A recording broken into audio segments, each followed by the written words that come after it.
Iskreno, dugo sam i ja davno imala problem sa crvenim lukom. Sitne glavice, brzo propadanje, slaba otpornost. Sve dok nisam počela mijenjati pristup i osluškivati šta biljka zapravo traži.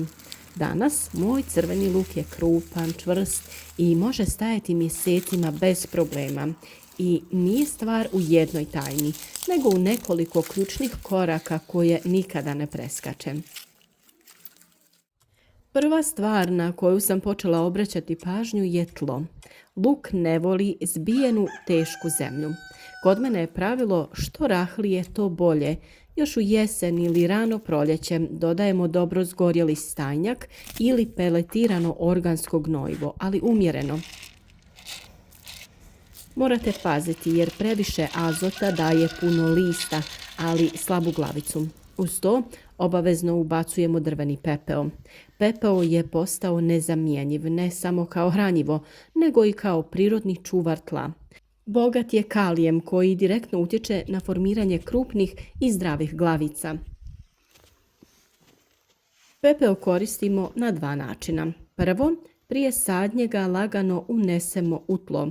Možete ga posuti po tlu pa lagano izmiješati grabljama ili možete da ga sipate u već pripremljene redove. Drugo, posipam ga oko biljaka nakon kiše ili zalijevanja. To pomaže i protiv štetnika, ali i sprječava razvoj gljivičnih bolesti. Naravno, prije same sadnje lučica potapam ih u vodu u koju dodajem pepeo. Na 1 litru vode dodajem 1 kašiku pepela. To mi je prirodan način dezinfekcije. Otkad to radim, nema problema sa truleži. Sadnja je sljedeći važan korak. Nikad ne sadim pregusto. Luk treba prostor da, kako bi rekla, diše i razvije glavicu. Razmak koji ostavljam je oko 10 cm između biljaka, a redovi na razmaku od 25 do 30 cm. Možda djeluje da ostaje prazno, ali upravo taj prostor kasnije daje rezultat. Gužva znači sitan luk i to sam naučila na teži način. Još jedna stvar koju sam promijenila je zalijevanje. Prije sam mislila da treba zalijevati često i pomalo, a sada zalijevam rjeđe, ali obilnije. Morate znati da luk ne voli stalnu vlagu, to ga čini osjetljivim. Posebno pred formiranje glavice smanjujem zalijevanje jer tada biljka treba signal da krene u razvoj lukovice, a ne lista.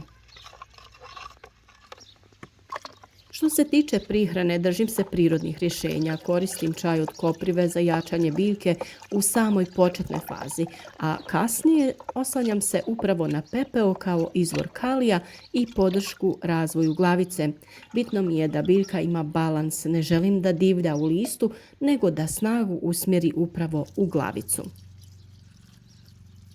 Vrlo važna stvar koju mnogi zanemaruju je plodored. Luk nikad ne sadim na isto mjesto svake godine.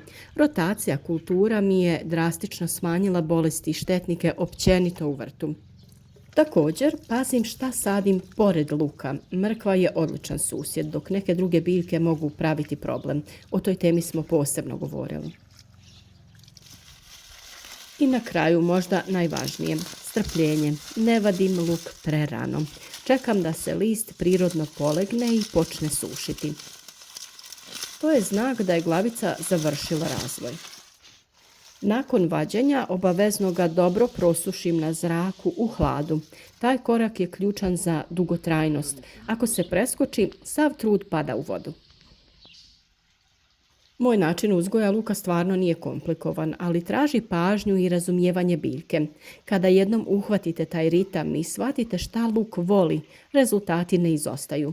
Krupne, zdrave i dugotrajne glavice tada postaju pravilo, a ne izuzetak. Podržite naš rad sa like jer tako omogućujete da ovaj video vidi više ljudi koji vole uzgoj biljaka ili imaju neki od ovih problema pri uzgoju. Svakako mi u komentarima pišite kako vi uzgajate luk, da li vam se neki od ovih koraka pokazao korisnim. Hvala vam na gledanju i sretno sa uzgojem!